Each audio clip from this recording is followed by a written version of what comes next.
This video is sponsored by Card Kingdom. Go to the link in the description below so they know that I sent you.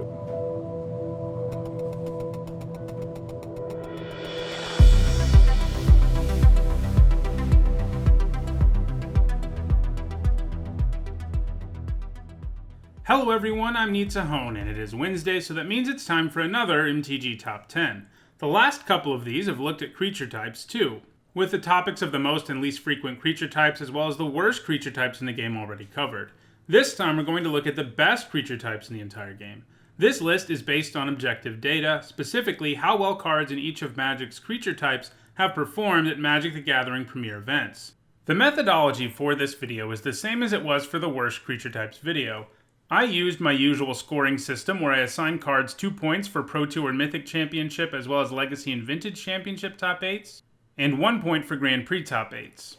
After calculating the score for every creature in each creature type, I then add them all together and divide them by the total number of cards with that creature type. This gives me a value for points per card, which is the primary metric used to construct this list. A couple more things before we get started. To come up with the total number of cards with each of these types, I added together the number of cards that have that specific creature type, as well as cards that make tokens that have the creature type. Additionally, a creature type had to appear on at least 25 cards to be considered. One tribe that would have made the list but doesn't because of this requirement is Phoenixes. I considered letting them in, but the fact that 90% of the total score for Phoenixes is in 2 very recent cards, Rekindling Phoenix and Arclight Phoenix, made me feel like it was a little bit early to consider them for a list like this. Also, if you're interested in seeing me go more in depth about individual cards within each of these creature types, I have done MTG top 10s on most of the creature types here, and you can find them in the playlist that'll show up at the end of this video.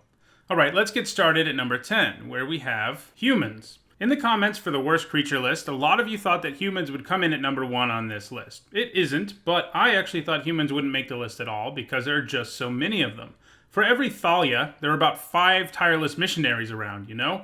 There are tons of powerful humans out there, but I thought the fact that human is the most common creature type in the entire game would keep it from being able to make the list at all. Every set has dozens of humans, many of which are just there as mediocre draft commons.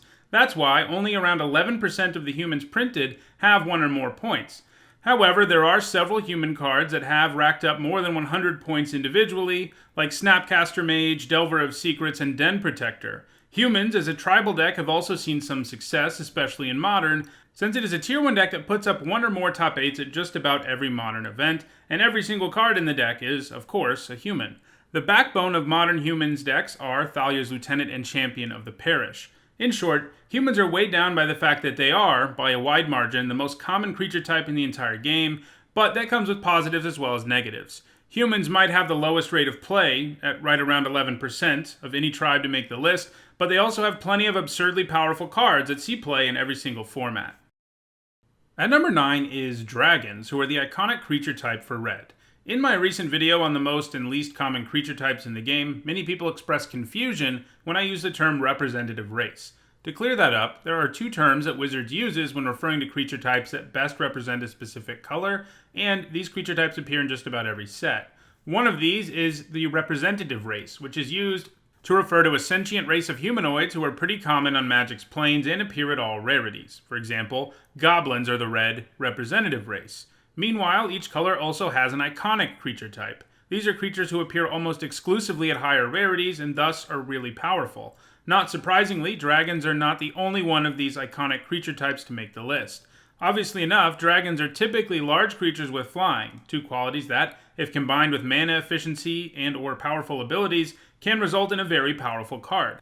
Dragons have been strong since the game began, with Shivan Dragon being one of the best creatures around in the early days. Top performers with this creature type include the cycle of dragons with powerful death triggers in Kamigawa block, and the legendary Elder Dragons from Khans of Tarkir. Tarkir block was so loaded up with dragons that it was also pretty much the only time that a dragon tribal deck could really be a thing, as there were several cards that gave you extra bonuses if you had dragons, like Crux of Fate and Silumgar's Scorn. However, the dragon to amass the most points isn't from either of these cycles, it's Glorybringer, who not only has the typical dragon qualities of massiveness, haste, and flying, but can also function as a removal spell when he needs to. Overall, dragons seem like they are in a good position to remain on a list like this because they are printed in every set, and usually at higher rarities, meaning they can be pushed a little harder than most creature types. At number 8 is Elves, which is, along with humans, the only representative race to make the list. It comes in at the top when it comes to representative races, in large part because so many good mana dorks are elves. It all goes back to Llanowar Elves, which was of course in alpha and reprinted tons of times, and that's the top elf when it comes to points. Llanowar Elves and other mana dorks are heavily played most of the time when they're in standard. Additionally, tribal elf decks have been pretty good and constructed at various points in the game's history. Not far behind Llanowar Elves is Deathrite Shaman, a multi-format all-star that had to get banned out of both Modern and Legacy because it was taking over both formats. It can function as a regular old mana dork like Llanowar Elves, but its other abilities give it insane power for a 1-drop. Elves seem to be more frequently worth playing in non-tribal decks than their red, black, green, blue, or even white counterparts, a trend which continues today. The most played elf in Standard right now is Incubation Druid, another elf in the long line of elf mana dorks, though this one actually becomes something of a threat in the late game, which is always nice. I think elves are well positioned to stay in a list like this because it seems like there's always several good ones in every standard format. At number 7 is Rebels. Unlike the first creature types we've looked at, which made it onto this list as a result of sustained greatness throughout Magic's history, Rebels made their way onto the list because they completely broke a single format. Masks block constructed back in 2000, which is considered by many to be the worst block constructed format ever. If you saw my video on the worst creature types, then you know that Mercenaries, meant to be rivals of Rebels with creatures of both types having recruit abilities that let them search the library for creatures with the same creature type and put them into play. As we discussed there, the way Mercenaries was designed was basically just as a bad version of Rebels, and it turned out that the way Rebels was designed was pretty busted, so Wizards had a pretty hard time with this set. In the end, it is kind of fitting that Rebels made this list and Mercenaries made the worst list. Anyway, the vast majority of Rebels who put up points did so at Pro Tour New York in 2000, where 6 of the top 8 decks at the event were Rebel decks. Led by Lynn Civvy, the Defiant Hero, the goal was to chain through a bunch of Rebels and basically get insane card advantage by recruiting more and more to the battlefield. This strategy worked to the point that it was basically the only strategy in the format, and Lynn Civvy had to get banned to fix Masks block constructed. If it weren't for the banning, you can bet that Rebels would be even higher on this list. This group of Rebels did see a bit of play in Standard too, but they weren't the only deck worth playing in that format, and they weren't quite as successful. Rebels have been occasionally revisited since then, and there are actually some non-Masks block Rebels who have done some stuff, like Aven Riftwatcher and Big Game Hunter. So while the most success Rebels have had was in the block format and Standard surrounding Mask block, some Rebels are still seeing play today. At number 6 we have Wizards, the only class creature type to make the list. Wizards is a very top-heavy creature type when it comes to points, as it has the creature with the most points in the entire game, Snapcaster Mage. There are also powerhouses like Grim Lavamancer, Dark Confidant, and Vendilion Click. In all, there are 6 Wizards with more than 100 points and 1 with over 200 points. In general, it seems that Wizards are pretty powerful on average, which kind of makes sense. They are the creatures that have the most aptitude to use magic in a world that is largely defined by it, and they often have powerful effects. Drawing you cards, flashing back spells, stealing creatures. Like Snapcaster Mage, there are a lot of other wizards that have a spells matter theme, something that has at one time or another powered decks in every format. Apart from Snapcaster, Delver of Secrets is another very powerful wizard that supports this type of deck, with decks in multiple formats simply called Delver because it is so central to the strategy. Right now, Delver thrives in both Legacy and Vintage. There is also a tribal wizard deck in Standard right now, which runs a bunch of wizards who like instants and sorceries, so things are looking good for wizards in just about every format right now. And number 5 is Eldrazi. When you think about it, it isn't much of a shock that these huge colorless monsters ended up here. After all, there are insanely powerful Eldrazi like Emrakul the Aeon's Torn, which is considered one of the most powerful creatures in the entire game, at least in a vacuum, and there have been and still are decks in multiple formats which look for ways to cheat Emrakul and other extremely powerful Eldrazi into play as their primary win condition. However, what really pushes Eldrazi into being one of the best creature types of all time is what happened our second trip to Zendikar. The first time we met Eldrazi, they were mostly highly expensive creatures, but on our second visit to Zendikar, well, they printed some cheaper Eldrazi that were reasonably efficient, like Thought-Knot Seer and Reality Smasher. Those cards, and others like them, combined with fast mana coming from 2 lands, Eye of Ugin and Eldrazi Temple, that reduce the cost or produce extra mana for Eldrazi, ended up completely breaking the Modern format in 2016, dominating the Modern Pro Tour that year. Eventually, some bans helped weaken the deck in Modern, but the deck was so good that it has basically been ported to Legacy and Vintage, where Eldrazi aggro decks continue to thrive.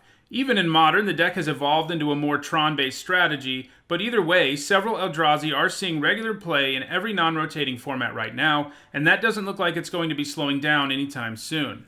At number 4, we have Constructs. While Eldrazi are an obvious choice to end up here, I figure fewer people thought we'd see Constructs, which is an entirely artifact-based creature type. While there are some older constructs that have seen play, like Steel Overseer who can rapidly pump your entire board provided it's filled with artifacts, like it often is in an affinity deck, constructs have become significantly powerful over the last few years or so, especially from Kaladesh block. Among them is the Gearhulk cycle from Kaladesh, from which 3 of the 5 cards saw a ton of play in Standard. 2 recent Standard constructs that saw a lot of play as well are Beaumont Courier and Scrapheap Scrounger, both of which are highly efficient creatures who stay relevant into the late game. Other relatively recently printed constructs include multi-format all-stars like Hangerback Walker, a creature who is very difficult to profitably trade with because it leaves Thopters behind, and Walking Ballista, a creature who can rapidly grow and then directly damage things with all the +1/+1 counters on it. Both the Walker and Ballista are seeing play in all the non-rotating formats right now, and it seems likely that the points per card for this creature type will continue to rise. At number 3, we have Angels, the iconic creature type for white. Like dragons, it makes sense that iconic creature types would do well on a list like this because they are usually printed at higher rarities, and that means they can be more powerful on average than a creature type that appears with regularity at common. Like dragons, angels are huge flying creatures who can quickly end a game in the sky. Just as Shivan Dragon was immediately a relevant card in the early days of Magic, so too was Serra Angel to an even greater extent. The fact that she could not only attack in the air, but didn't have to tap to do so, made her the go-to win condition for many of Magic's earliest decks. The angels with the highest scores are Restoration Angel, an angel who can flash into play and blink another of your creatures for serious value, maybe even for some combo potential, as well as Archangel Avacyn, a card that entirely dominated the Standard format she was a part of. Between being able to flash into play and making your whole board indestructible, having good stats, and having the ability to transform and wipe the board of smaller creatures, all made her one of the more dominant Standard cards of the last few years. In Standard right now, the angel seeing the most play is Lyra Dawnbringer, an Angel Lord who comes with powerful keyword abilities that make it really difficult to race her. I think we'll continue to see powerful angels with regularity going forward. At number 2 is Fairies, who have a story that is somewhat similar to that of Rebels. Fairies, for much of Magic's history, were not a well-supported creature type, but that all changed in 2007 with the set Lorwyn, where several powerful fairies and payoffs were printed, like Scion of Una, who could pump all your fairies and give them Shroud. Like Rebels, fairies were a heavily supported creature type in a block that had some other tribal things going on, but in the end, fairies were far and away the dominant creature type to come out of the block. So many fairies could be played at instant speed, like Spellstutter, Sprite, and Vendilion Click, that fairy decks could play an aggro control game, where they could leave up mana for spells if they needed to, but could flash in fairies too. In the end, fairy tribal decks found their way into multiple formats. This, of course, included block and Standard, where it was at its most dominant, but it also found considerable success in Extended and Modern. Just as with Rebels, one card got banned to make the deck less dominant, Bitter Blossom, a card that for only 2 mana could quickly provide you with an aerial attack force, which becomes all the more frightening in a deck filled with fairy synergies. When the Modern format was created in 2011, Bitter Blossom was one of the cards that was placed on the ban list to start the format, indicating that Wizards was concerned that Modern fairies might be just as dominant as they had been in other formats. Fairies are an interesting one in terms of predicting their future. Very few of them are printed, and they aren't seeing a ton of play right now in any formats, but they have done so well in the past that it seems unlikely that they ever fall very low on this list. If we take a return trip to Lorwyn and fairies are a complete dud this time, I guess I could see it happening. And the number 1 creature type in all of Magic is God. So this is one I didn't really think about when putting the list together, and it's also one that I don't think many of you thought about because not many people mentioned God in the comments. I think it is kind of easy to forget that there are as many gods in Magic these days as there are. There are 28 of them. As soon as I was going through the list of creature types, though, and remembered that the God creature type is a thing, I was pretty sure this is where they would end up. Gods are super powerful and average, with more than half of them having at least 1 point using my scoring system. It certainly makes sense, flavor-wise, that gods would be the strongest creature type in the game, and indeed, every time Wizards prints a cycle of them, they tend to print at least a few that are incredibly powerful. All gods have some type of ability that makes it so they are more difficult to get rid of than typical creatures, on top of the fact that they are usually highly efficient and have excellent activated abilities. Gods, of course, originated on the plane of Theros, a Greco-Roman inspired plane, where it made sense to have gods. All 5 of the gods from that original cycle in Theros saw at least some play at the highest level, with Erebos being the top performer of the group. The second cycle of gods came in Born of the Gods, where a cycle of 10 multicolored gods appeared. While this group didn't fare quite as well as those from Theros, 6 of the 10 did see at least some play, with Keranos coming out as a top performer this time. It would be a while before we saw gods again, but when we visited the Egyptian-inspired plane of Amonkhet, a new cycle of 5 gods appeared. This time, 3 of the 5 would see play, with Hazoret emerging as not only the most successful god in this cycle, but the god with the highest score overall.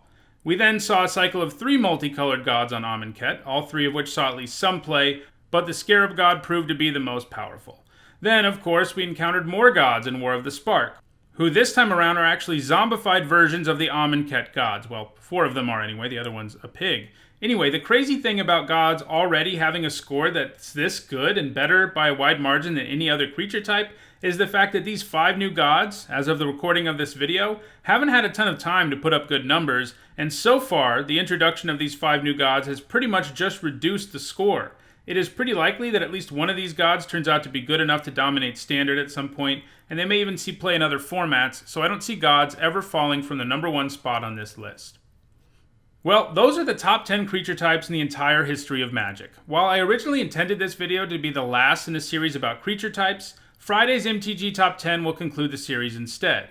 That top 10 is going to take a different look at creature types. I'm going to look at how tribal decks built around specific creature types have performed, and talk about the 10 tribes that have managed to dominate Magic the most. If you enjoyed this video, don't forget to like it and share it so that others can enjoy it too. If you want to make sure you catch future MTG Top 10s, like the one on tribal decks that is just 2 days away, don't forget to subscribe.